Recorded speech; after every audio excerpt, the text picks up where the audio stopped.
올해 들어서 유독 이 안전에 대한 사고들이 우리나라에서 많이 일어났습니다.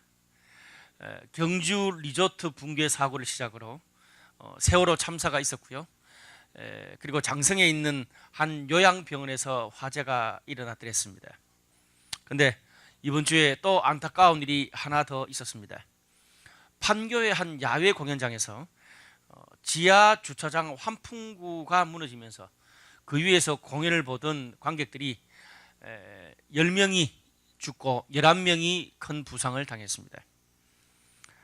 특별히 30, 40대 직장인들이 꽤나 있었다고 합니다. 물론 환풍구에 올라가서 공연을 본 것도 좀 문제가 되긴 하지만 안전 요원이 있었는데도 아무도 거기 올라가는 것을 제재하지 않았다 그래요. 그리고 수백 명이 모이는 곳이라면 적어도 관리 감독 체제가 좀 정확하게 있어야 되는데 소홀했다고 그런 이야기를 합니다. 더 가슴이 아픈 것은 거기 기획 담당자가 사고가 있은 후에 조사를 받고 미안하다, 모든 책임은 나 자신에게 있다, 그렇게 유서를 쓴 후에 자살을 했다고 합니다. 이것뿐 아닙니다. 최근에 우리 주변에 일어나는 그런 뉴스를 보면 대부분이 문제투성이고 부정적인 뉴스들만 잔뜩 있습니다. 기쁨과 희망을 주는 뉴스를 좀 찾아보려고 며칠 찾아봤는데 그렇게 많지는 않더라고요. 그래서 제가 최근에 국민들에게 좀 기쁨을 주는 그런 뉴스, 좀 그런 영향력 있는 기쁨의 뉴스가 없을까 검색해 보니까 좀 생뚱맞긴 한데요. 지금 이 석촌 호수에서 진행되고 있는 러브덕 프로젝트, 그것이 참 많은 사람들이 호응을 하고 또 가서 보기도 했다 그러더라고요. 물론 뭐 첫날부터 좀 이렇게 바람이 빠져가지고 조금 고생을 했습니다만은, 근데 제가 이렇게 좀 자료를 찾아보니까 이 러브덕의 유래가 굉장히 감동적입니다. 유래는 이렇습니다. 1992년에 러브덕 장난감 수만 개를 실은 그런 화물선 큰 배가 홍콩에서 미국으로 가고 있었습니다. 그런데 태평양 바다 위에서 큰 폭풍을 만나가지고 컨테이너들을 그만 바다에 빠뜨리고 말았습니다. 그러다 보니까 장난감 러브덕 수만 개가 바다에 흩어졌습니다. 그런데 이렇게 흩어진 장난감들이 무려 10년 동안 호주, 인도네시아, 알래스카, 남미 등 세계 곳곳에서 발견되었다는 것을 미국의 한 해양학자가 알게 됐습니다. 그 뒤로부터 이 러브덕이 해류의 흐름에 대한 좋은 그런 정보와 자료로 활용되기 시작했고, 또 사람들이 러브덕이 사랑과 평화를 주는 그런 의미를 준다고 그렇게 입맞추어 이야기하기 시작했습니다. 그것을 계기로 이 네덜란드 예술가 중에 플로렌타인 호프만이라는 사람이 국경도 뛰어넘고 어떤 차별도 뛰어넘고 정치적 의도가 전혀 없이 세계인들에게 평화와 행복의 메시지를 전하기 위해서 거대한, 아주 노란색의 거대한 대형 오리를 만들게 됐습니다. 가로가 16.5m, 세로가 19.2m, 무게가 1톤에서 무려 7톤에 이르는 대형 오리를 만들었어요. 그래서 이 러브덕이라는 이 공공미술 프로젝트를 전 세계적으로 시작했습니다. 이 프로젝트는요, 2007년부터 시작해서 프랑스, 네덜란드, 일본, 호주, 브라질, 홍콩, 대만을 이기까지 14개국에서 열렸습니다. 그리고 이 아시아 투어로는 마지막으로 서울에 이번에 10월 달에 온 것입니다.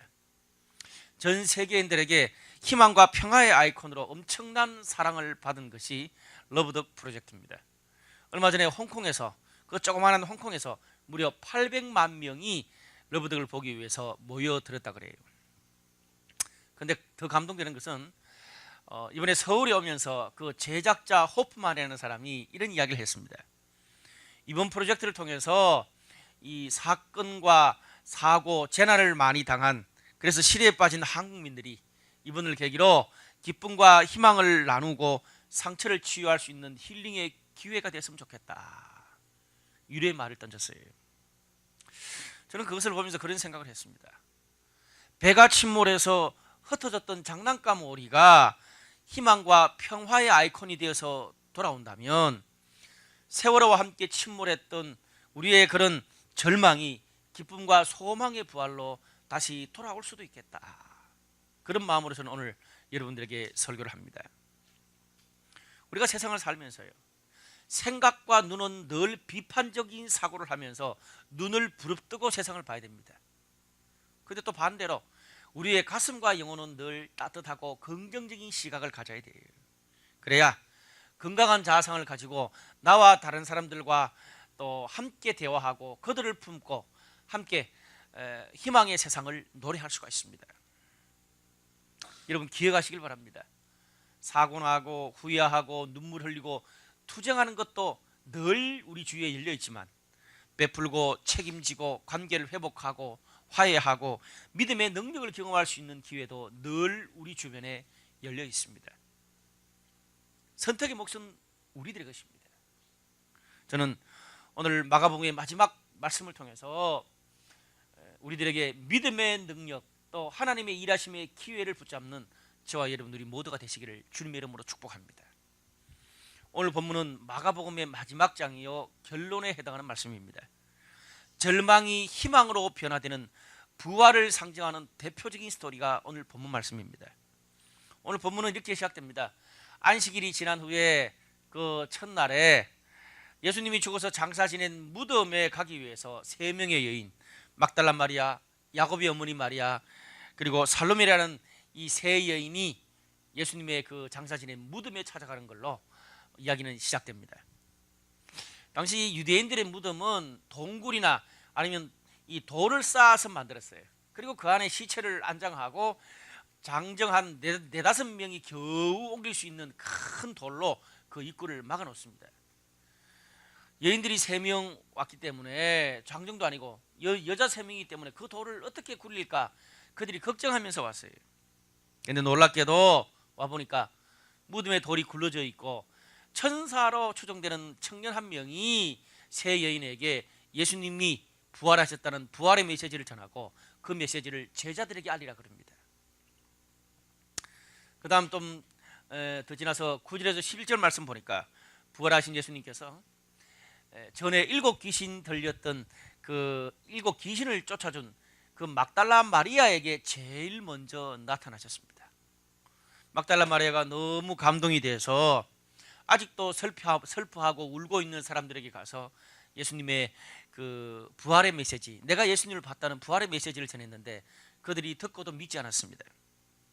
그리고 12절과 13절에 보면 예수님이 아마 그런 제자들 그룹 중에 아마 이렇게 좀 그런 사람인 것 같아요. 12제자는 아니지만 그 한 두 사람이 시골로 낙심해서 가고 있는데 부활하신 예수님께서 그들에게 나타나셨습니다. 그들 또한 다시 제자들에게 가서 자신들이 본 부활의 예수님을 전했는데 여전히 듣고도 믿지 않았습니다. 그래서 오늘 14절 말씀 보니까 드디어 예수님께서 11명의 제자들이 식사하고 있는데 나타나셔가지고 그들의 믿음이 없고 마음이 완악한 걸 가지고 꾸중하셨습니다. 이것이 오늘 부활과 관련된 여러 다양한 사람들의 반응을 이야기하고 있는 오늘 본문의 핵심적인 내용입니다. 그런데 오늘 본문의 저자는 오늘 이 부활의 스토리를 통해서 두 가지를 우리들에게 정확하게 이야기해주고 있습니다. 그것은 아마 우리들의 신앙에도 아주 결정적인 중요한 문제가 될 것입니다. 첫 번째로 예수님의 부활을 경험한 증인들이 어떤 사람들인가에 대한 이야기입니다. 우리가 오늘 이 본문 앞에 마가복음 15장, 16장 거의 끄트머리에 있는 이 두 장을 보면은 예수님이 죽고 장사 지낼 때 그리고 예수님이 죽은 후에 무덤에 있을 때 찾아온 사람들의 얼굴 면면들이 나옵니다. 그런데 보니까 대개가 핵심적이고 유명한 사람들이 아니에요. 예수님이 죽은 후에 장사 지내준 사람이 누구냐 하면 아리마대 요셉, 이름 없는 백부장, 그리고 막달라 마리아, 그리고 요셉의 어머니입니다. 무덤에 찾아온 사람들도 3명의 여자들입니다. 그리고 부활하신 예수님이 나타나신 그런 사람들도 막달라 마리아, 그리고 시골로 가는 2사람이에요. 하나같이 이름 없는 여인들이에요. 여러분, 당시는 여자들은 인원 카운트에 들어가지 않았습니다.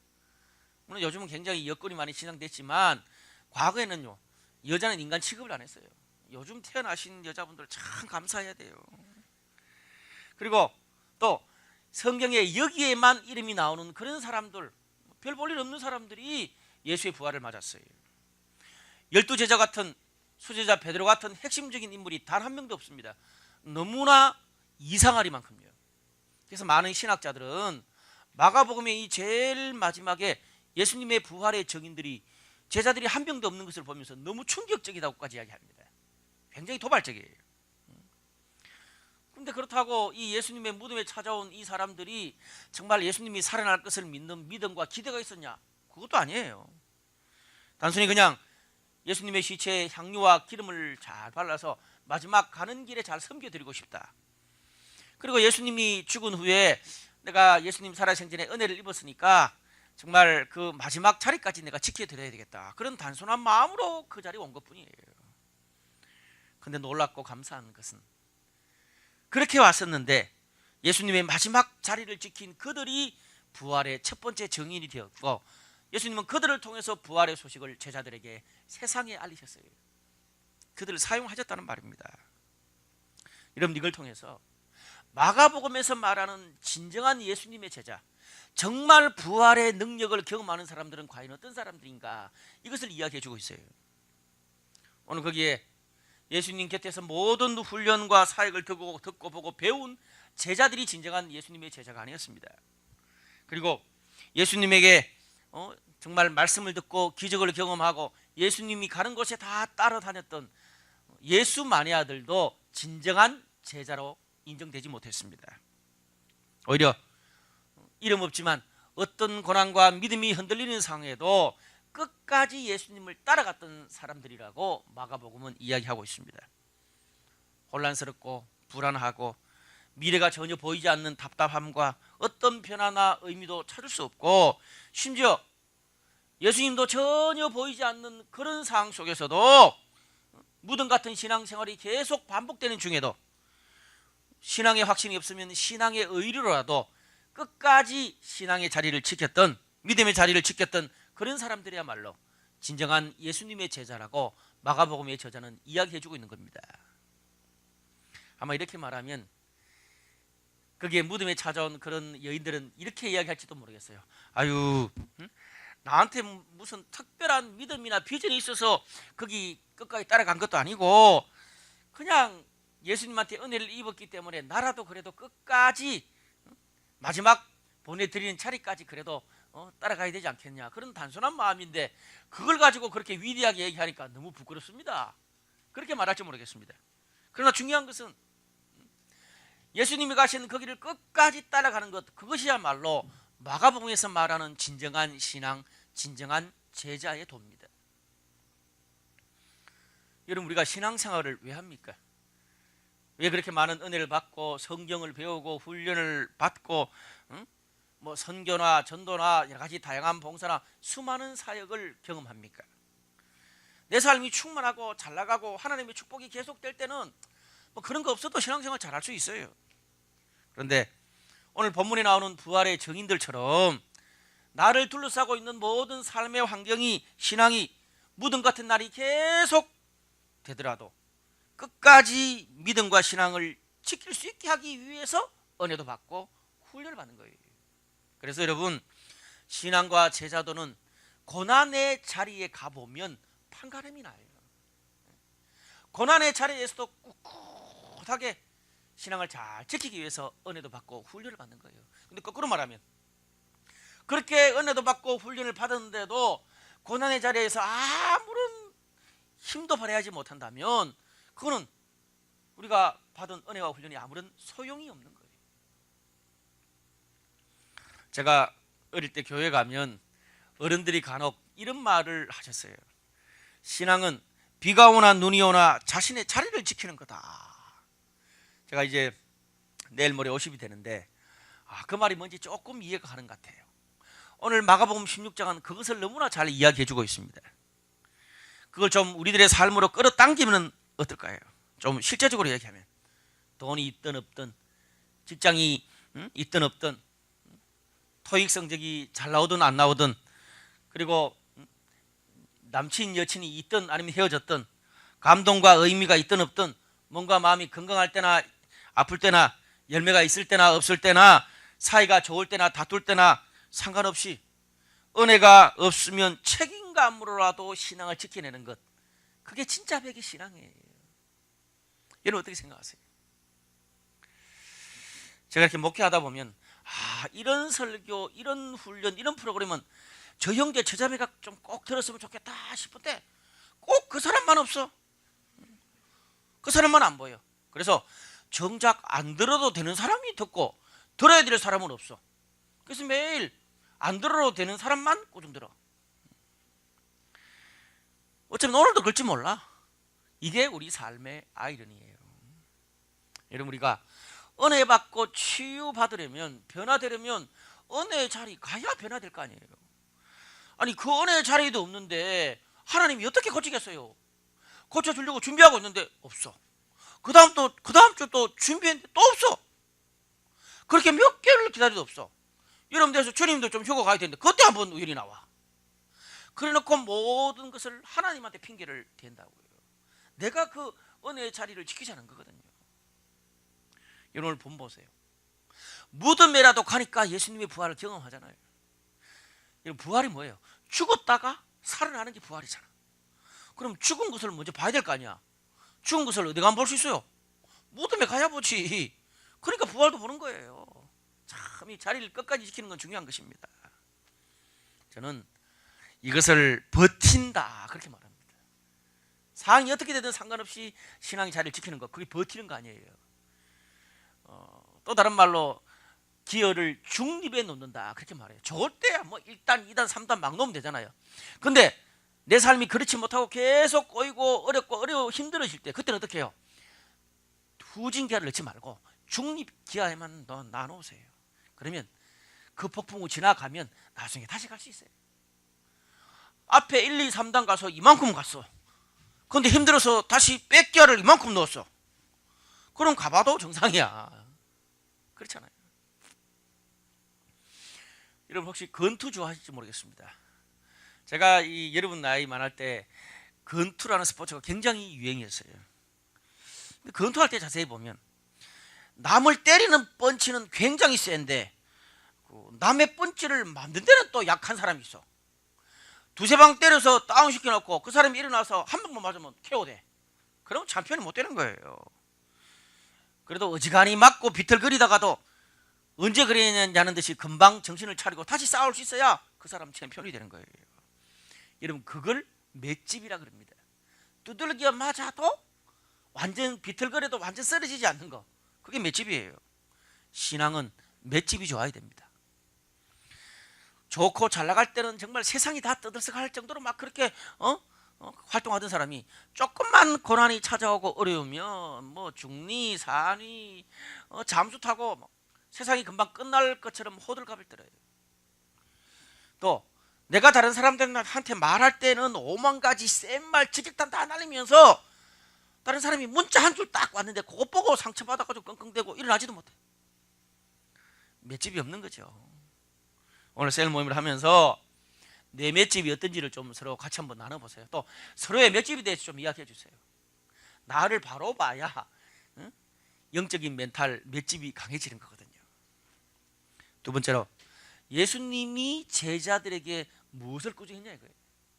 이 굉장히 중요해요.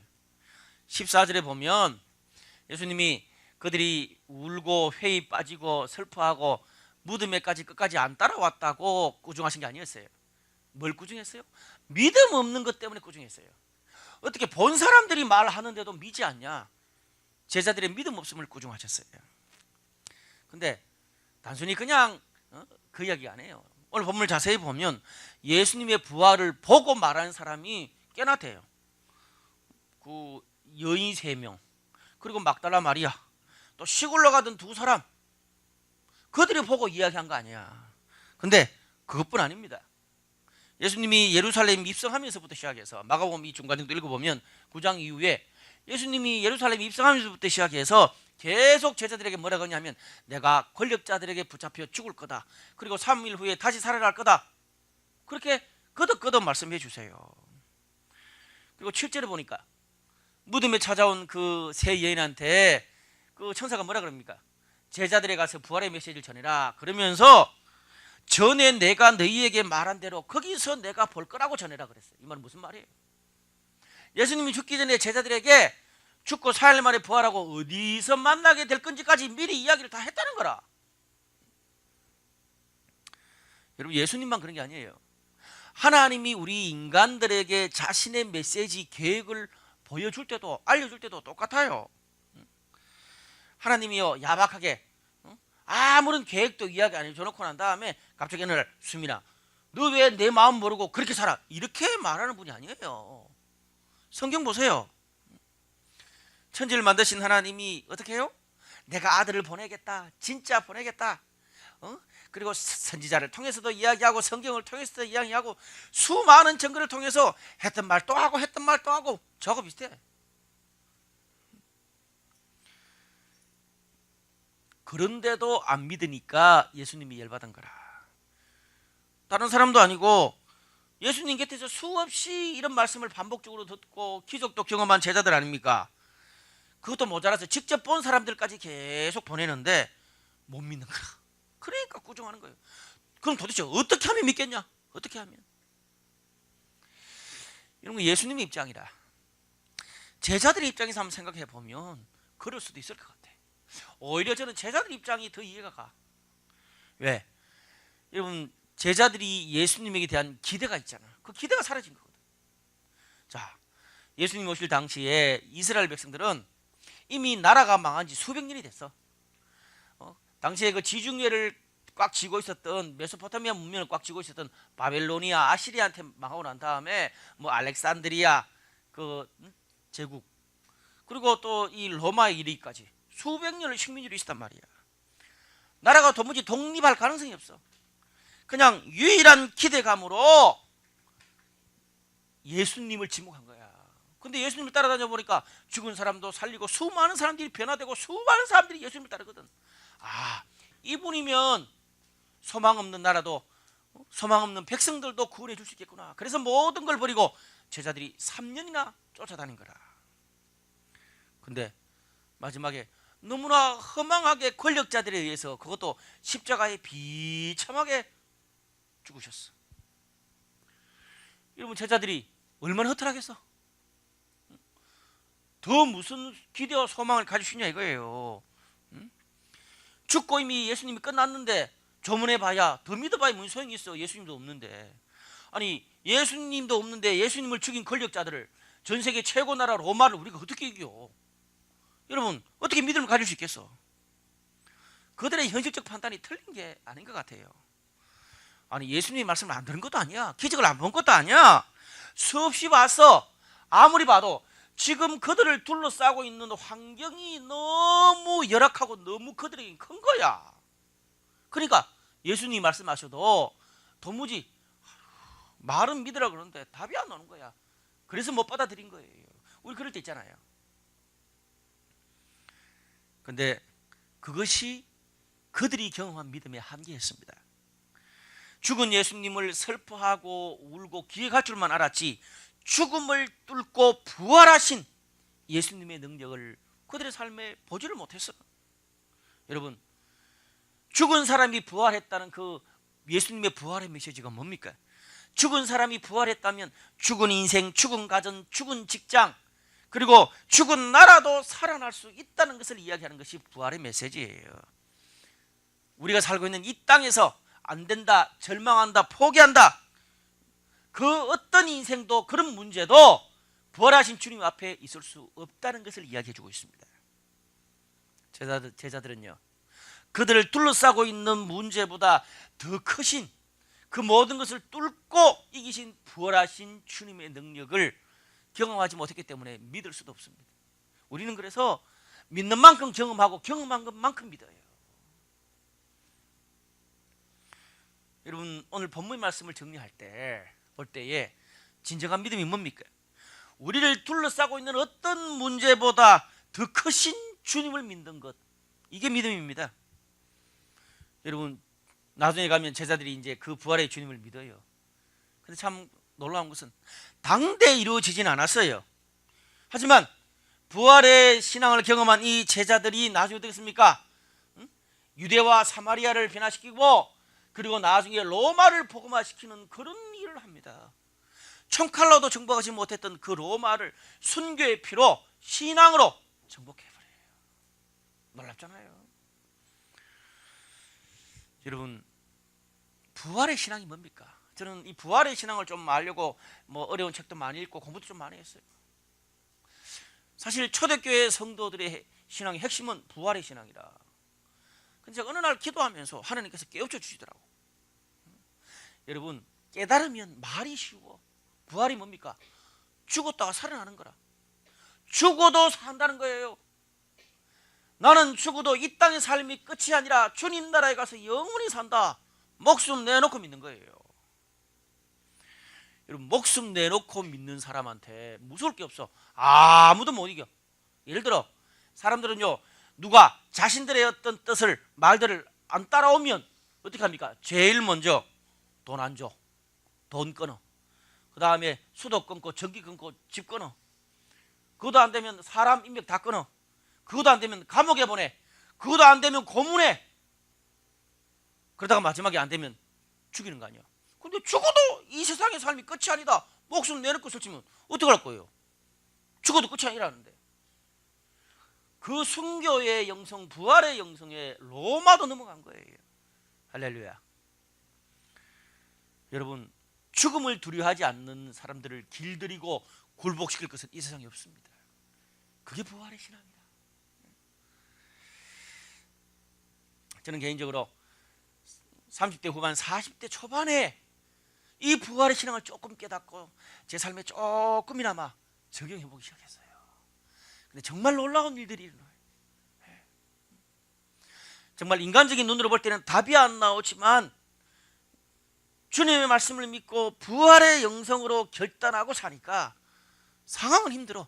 근데 주님이 주는 그 축복과 일어나는 일은 놀라워요. 상상할 수 없는, 내 인생에서 상상할 수 없었던 일들이 일어나기 시작해요. 이게 부활의 능력이래. 사랑하는 여러분, 우리의 신앙이요, 나를 구원하시기 위해서 재영주사신 주님께 감사의 눈물을 흘리고 고통받을 때 위로해 주셔서 감사하다는 그런 것에서만 멈추지 말고 하나님께서 우리에게 주신 그 사명과 주님 나라를 향해 가는 그 길을, 그 어떤 것도 막을 수 없고 그 어떤 누구도 나를 길들일 수 없는 그 모든 것을 극복할 수 있는 부활의 영성, 부활의 능력을 우리가 경험하게 되기를 간절히 축복합니다. 신앙의 새로운 차원이라. 여러분, 부활의 예수님을 믿는 사람은 어떤 상황 속에서도 절망하거나 포기하지 않습니다. 내 당대 안 되면 다음 세대, 다음 세대도 안 되면 주님 나라 갈 때 이루어진다는 걸 믿어요. 왜? 하나님이 말씀하신 것은, 한 번 말씀하신 것은 영원토록 변함없기 때문에. 그 대표적인 증거로 히브리서 11장에 보면 아브라함이 나옵니다. 아브라함이 갈 바를 알지 못하고 주님을 믿었다는 거예요. 주님 말씀을. 여러분 생각해 보세요. 아브라함에게 하나님 뭐라 그랬어요? 너의 자손을 하늘의 별처럼 바다의 모래처럼 많게 해주겠다. 아니, 아브라함은요, 평생 낳은 자식이 10명도 안 돼요. 10명 낳고 죽었는데 그럼 하나님 말씀이 이루어진 게 아니잖아요. 그러나 히브리서 11장에 보니까 아브라함이 어떻게 해요? 자기 때는 아니지만 주님의 때에 이루어질 것을 믿고 죽었다는 거예요. 여러분, 수천 년이 지난 지금 어떻습니까? 아브라함의 영적 자손들이 전 세계에 수억 명이 있습니다. 수억 명이. 이루어진 거죠. 하나님이 주신 말씀은 결코 땅에 썩는 법이 없습니다. 그래서 믿음은, 말씀은 씨앗이라 그래요. 그런 면에서 우리 크리스천과 교회에게 믿음 없는 것만큼 큰 죄가 없습니다. 하나님보다 더 큰 문제는 이 땅에 존재할 수 없다는 것을 인정하시기를 바랍니다. 여러분, 그런데 제자들처럼 오늘 우리 한국 사회, 여러분이 살고 있는 한국 사회 주변을 이렇게 바라보면 정말 답이 없다는 생각을 합니다. 저는 개인적으로 역사를 전공했는데 최근에 한국 정세를 보면 구한말을 보는 것 같아서 굉장히 섭섭합니다. 중국과 미국, 일본 사이에서 위태롭게 줄타기를 하고 있어요. 그래도 구한말에는 남북이 분단은 안 돼서 근데 지금은 나라마저 반으로 분단되어 있어요. 그것도 모자라서 세월호 이후로는 이 국민의 여론이 딱 반으로 나눠져서 벽이 생겨가지고 더 이상 그 벽을 못 넘을 것 같아. 제가 얼마 전에 최근에 들리는 소문에 이 뭐 북한 정권이 만약에 무너지면 중국과의 국경이 이제 다시 이제 그 재조정되는데 아마 북한의 반은 중국에 줘야 된다고 그 지도가 새롭게 이렇게 나와 있더라고. 이런 거 본 적 있어요? 저 지난주에 보고 깜짝 놀랐어. 여러분 요즘 제주도에 지금 중국 자본이 들어와서 한 그 20% 이상은 제주도를 중국 자본이 다 먹었대. 부산도 지금 진출해서 마찬가지고. 이래 가다가는 제주도도 중국 땅, 독도도 일본 땅 되고 우리나라 땅이 얼마나 남아있을까 걱정이 태산이에요. 여러분이 이 세상에 돌아가는 그런 일들을 좀 더 깊이 알면 알수록 희망을 가지게 됩니까? 더 비관적이 됩니까? 비관적이 돼요. 모르는 게 편해. 모르니까 웃으면서 살아. 저처럼 조금만 알아도 분노와 속이 뒤집어져 가지고 어쩔 줄을 몰라. 여러분, 그러나 여러분들 이제 점점 나이가 들어가면서 그걸 아셔야 될 거 아니에요. 우리나라의 역사와 정치가 어떻게 흘러오게 됐고 어디서 왜곡이 됐고 어디에서 국민들에게 이렇게 숨겨지고 그리고 덮어졌는지도 알아야 돼요. 돈과 힘, 권력의 구조가 어떻게 일제시대 6.25 경제개발 5년 지난 수십 년이 지났는데도 여전히 세습되고 있고 그 부가 정치, 경제, 사회, 문화, 종교까지 영향을 미쳐가지고 이제는 도저히 뛰어넘을 수 없는 경제적 불균형이 우리나라에 존재하게 됐는지. 여러분, 우리나라는요 일본 식민지 이후의 잔재를 정리 못하고 넘어간 나라예요. 그때의 나라를 주물렀던 사람들이 지금 후손들이 여전히 잡고 있어요. 오히려 그때 광복군으로 그때 나라 동들을 위해서 일어났던 사람들은 지금 완전히 못 살고, 그리고 전쟁 뒤에 우리나라가 빨리 경제 성장하고 민주화를 이루기 위해서 어떤 타협을 할 수밖에 없었는지도 알아야 돼. 그것을 다 알지만 그냥 그것을 바로 뒤엎어버리기에는, 바로 뒤엎어버리면 나라가 존립이 안 돼! 이럴 수도 없고 저럴 수도 없는 거라. 사랑하는 여러분, 여러분이 이런 것도 이제 알아야 돼요. 알아야 돼.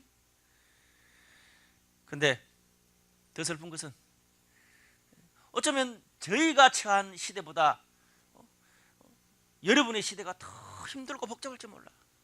그런 상황 가운데서 치열한 그 경쟁에서 공부해야 되고 먹고 살아야 되고 이제는 토익 인턴으로도 모자래. 도대체 이 경쟁이 어디까지 가야 되는지 모르겠어. 나중에 직장 들어가가지고 월급 1년에 5천만 원, 1,000만 원 올랐다고 너무너무 막 좋아하고 파티했는데 그 다음 해에 전세가 5천만 원 올랐어. 땅값이, 아파트값이 1억 올라. 답이 안 나오는 거예요. 그런 사회 속에서 평생 시달려야 되는 삶이 앞으로 여러분의 삶일지 모릅니다. 여러분, 제자들처럼 이런 상황을 알고 나면 어떻게 믿음을 가질 수 있습니까? 성경에서 예수님 말한 믿음을 쉽게 가질 수 있는 게 아니에요. 답이 안 나와요, 답이. 근데 예수님이 그걸 몰랐겠어요? 성경이 몰랐겠어요? 그럼에도 불구하고 주님은 우리에게 너희들에게 부활과 믿음의 소망을 가지라고 말씀하고 계세요. 사랑하는 여러분, 우리가 냉철하고 객관적으로 따져볼 때 성경에서 제자들이 예수님 앞에서 믿음을 가지라고 말했던 그때의 상황보다 지금 우리 상황이 더 절망적이에요. 자, 제자들이 살았던 그 로마 식민지 시대로 돌아가겠어요? 아니면 지금 선택하겠어요? 저라면 지금 한국을 선택해. 그거 안 가. 그 미친 나라예요. 그거는 몇백 년 식민지로 있었단 말이야. 우리나라는 뭐 식민지도 아니잖아 지금. 그리고 그들의 식민지로 뒤흔들고 있는 나라가 로마라. 전 세계 최고의 국가. 여러분, 또 그들은 예수님의 부활을 처음 이제 보고 몇 명을 통해서 겨우 들었어. 근데 우리는 어떻습니까? 이 성경 전체를 통해서 부활을 경험한 그들이 순교를 통해서 이 세상의 역사를 어떻게 다 바꿨는지 봤잖아. 주님이 믿음을 가지라 그래서 그것을 따라 순종했던 제자들을 통해서 이 세상이 어떻게 뒤집어지지도 다 봤어. 여러분, 그래서 제자들도 그런 우리보다 더 열악한 상황에서 믿음을 가질 수 있다면 우리도 믿음을 가질 수 있는 줄로 믿습니다.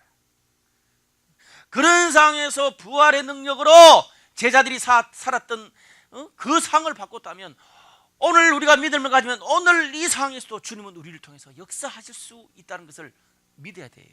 아멘.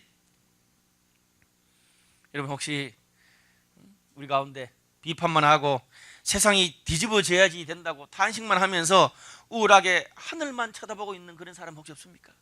그러지 마세요. 물론 비판도 필요합니다.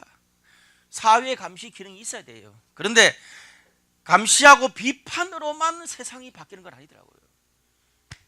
저희 세대가 경험을 통해서 알아요. 세상이 바뀌는 거는요, 비판만 한다고 되는 게 아니에요. 누군가 대안이 되고 모델이 되는 삶, 모델이 되는 공동체, 모델이 되는 시스템을 살아내서 본을 보여줘야 따라하는 사람이 생기고 또 그런 제2, 제3의 문화가 된다고요. 대안 세력들이 생기고 그들이 새로운 정치, 경제를 보여줘야 돼요. 그러기 전에는 이런 일들이 우리 후손에도 계속 반복될 거예요. 여러분, 과거에 저희 시대는 독재에서 민주주의 돌 던지고 데모하면 됐어요. 근데 여러분 시대는 데모만 한다고 될 일이 아니야. 다른 사람을 안 밟으면 내가 못 사는 그런 사회에서 뭔가 함께 협력하는 대안 공동체 모델을 보여주지 않으면 이렇게 미친 자본주의의 이 빈익빈 부익부 시대를 넘어갈 수가 없어. 하나님 나라의 대안 공동체를 교회 안에서든지 교회 밖에서든지 만들어내야 되는 거예요. 그래서 우리가 더 공부 열심히 해야 되고 더 직장생활 하려고 잘하려고 노력해야 되고 더 그렇게 해야 여러분들이 20년 30년 뒤에 여러분들이 어른이 되고 이 사회를 주도할 때 세상에 소망을 줄 수 있는 것입니다. 오늘 셀에서 서로 나눌 때에 신세한탄 하지 말고 정말 이 세상의 소리가 어떻게 대한 공동체에 조금의 그런 움직임을 할 수 있을지 함께 나눠보시길 바랍니다. 말씀의 결론을 맺겠습니다. 저는 개인적으로 크리스천과 교회가 세상을 어떻게 바꿀지 지난 한 3년 반 동안 계속 연구해 왔습니다. 그런데 지난 한 올해 한 7, 8개월 동안 굉장히 마음이 우울했어요. 신문을 봐도 페이스북을 봐도 부정적이고 비판적인 그런 것밖에 없어요. 그게 잘못됐다는 게 아니에요. 그런데 그것만으로 세상이 바뀌는 건 아니거든. 답답했는데 최근에 우리 특별히 젊은이들 가운데 정말 이 세상을 비판만 하는 게 아니라 대안적인 삶을 살려고 노력하는 그런 모임들, 그런 집단들이 생겨서 얼마나 감사한지 모르겠어요. 이제는 그런 모임, 그런 사람들을 알리고 계속 그렇게 해야 될 것 같아요. 이번 주에 제가 페이스북을 보면서 특별히 요즘 혼자 사는 가구가 많잖아요. 근데 혼자 사는 그런 1인 가구들이 모여가지고 집을 사고 여러 집을 사서 한 마을 공동체를 이루는 그런 움직임들이 일어나고 있더라고요. 일명하여 우동사. 얼마나 감사한지 제가 페이스북에 올렸어요. 제가 퍼블릭 페이스를 지금 계속 하고 있는데 2달 동안 사실 우리 전셋값이 월세 전셋값이 우리 젊은이들에게도 문제잖아요. 근데 뭐 무방비로 당하고만 있지. 근데 감사하게 몇몇 젊은이들이 돈을 내고 그렇게 해서 싼 건물을 사가지고 인테리어를 새로 하고 해가지고 거기에 뭐 음악 하는 사람, 또 예술을 좋아하는 사람, 뭐 컴퓨터를 좋아하는 사람 들끼리 모여가지고 이렇게 그들끼리 이 전세를 얻어가지고 다양한 스타일로 함께 사는 그런 모임들, 움직임들이 있더라고요. 제가 구체적으로 어디라고 이야기하지 않겠어요. 그거 홍보하는 것이 오늘 설교 목적이 아닙니까? 또 감사한 것은 여러분 뭐 대기업은 있지만 요즘 젊은이들 중에 벤처 창업에서 1인 기업을 하는 사람도 있잖아요. 그런 사람들을 위해서 어떤 한 젊은이가 유럽에 가서 제가 했던 그걸 한번 보고 온 것 같아. 와서 강남 초입에 그런 작은 사무실 열어서 공간을 만들었어.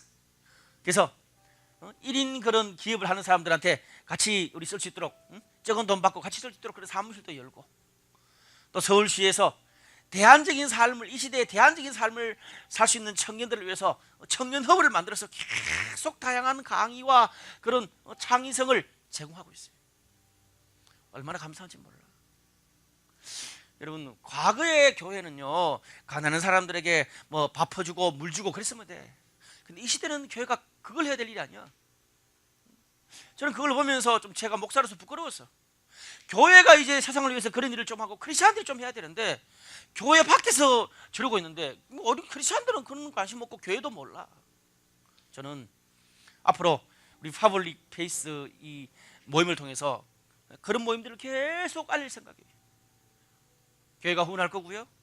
그리고 그들이 생각 못했던 것도 교회가, 크리스찬들이 오히려 그런 모임들을 만들어서 자꾸 만들려고 저는 끝까지 후원하고 도울 거예요.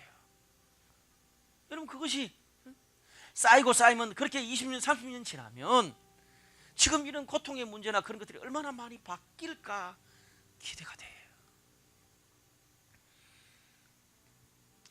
마지막으로 오늘 본문의 17절 이하에 있는 말씀을 전하면서 저는 설교를 마칠까 합니다.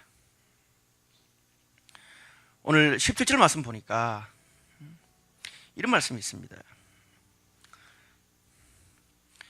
믿는 자들에게는 이런 표적이 따르리니 곧 그들이 내 이름으로 귀신을 쫓아내며 새 방언을 말하며 뱀을 집어 올리며 무슨 독을 마실지라도 해를 받지 않으며 병든 사람에게 손을 얹은 적 나으리라. 그리고 20절에 제자들이 나가 두루 전파할 새에 주께서 함께 역사하사 그 따르는 표적으로 말씀을 확실히 증언하시더라. 여러분, 그들은 도저히 답이 안 나오는 그런 상황이었지만 믿음으로 순종하며 행했어요. 근데 놀라운 것은 그들이 믿고 따랐을 때에 정말 귀신을 쫓아내고 새 방언을 말하며 하나님이 정말 상상할 수 없는 부활의 능력으로 그들을 도우셔서 역사하셔서 표적으로 역사하셔서 세상을 바꿨어요. 근데 오늘 여기 단서가 붙었어요. 어떤 사람들에게 그런 표적이 따른다고요? 박원순 서울시장처럼, 반기문 유엔 사무총장처럼 그렇게 유명한 사람, 신앙생활을 오래 하고 신학을 한 목사, 그런 사람이 아니에요. 믿는 자들에게. 단순해요. 그것을 믿고 부활의 능력을 기대하고 살아가는 모든 사람에게 그들의 삶 가운데 그 믿음을 포기하지 않고 나갈 때 하나님이 놀라운 능력과 역사로 함께 하실 거라는 거예요. 사랑하는 여러분, 저는 오늘 이 자리에 있는 여러분들이 그런 믿음을 포기하지 말고 여러분의 삶에 최선을 다하고 또 그렇게 서로 함께 모여서 이 세상을 위해서 작은 그런 풀뿌리 같은 그런 모임이라도 하면서 이 세상을 바꾸는 그런 멋진 그리스도인, 그런 멋진 하나님의 공동체가 되시기를 주님의 이름으로 축복합니다. 그것이 이 세상의 부활의 능력으로 살아가는 크리스천과 교회의 임무가 될 것입니다.